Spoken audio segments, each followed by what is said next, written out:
แล้วก็ได้มาเก็บคลิปเก็บภาพทุกคนเนาะก็มาสมเทียบได้ว่าบรรยากาศธรรมชาติที่วังเวียงนี้ถือว่าดีหลายเนาะดีหลายคักหลาย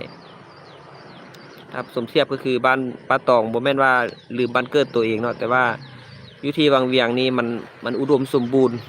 โดยถือว่าพืชพันธุ์ธรรมชาติหลายตะเวนก็ถือว่าขึ้นข้างนี้เดี๋ยวนี้ตะเวนก็กำลังจะพ้นครอบภูเนาะแต่ว่ามีเมฆมาบังก่อนมาบดบังเนาะบ่ทันเห็น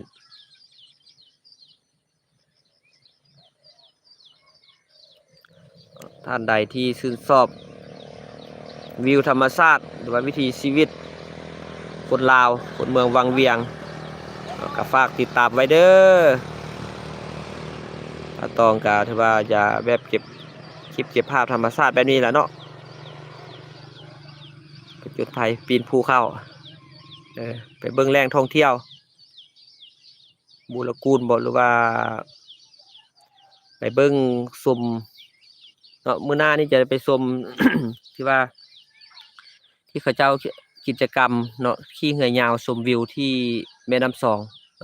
แม่น้ำซองก็จะไปเรียบตีนเขานี่แหละทุกคนเนาะเป็นแม่น้ำที่ว่าไหลมาผ่านตัวเมืองวังเวียงนี่เนาะเป็นแม่น้ำที่ว่าสร้างรายได้สู่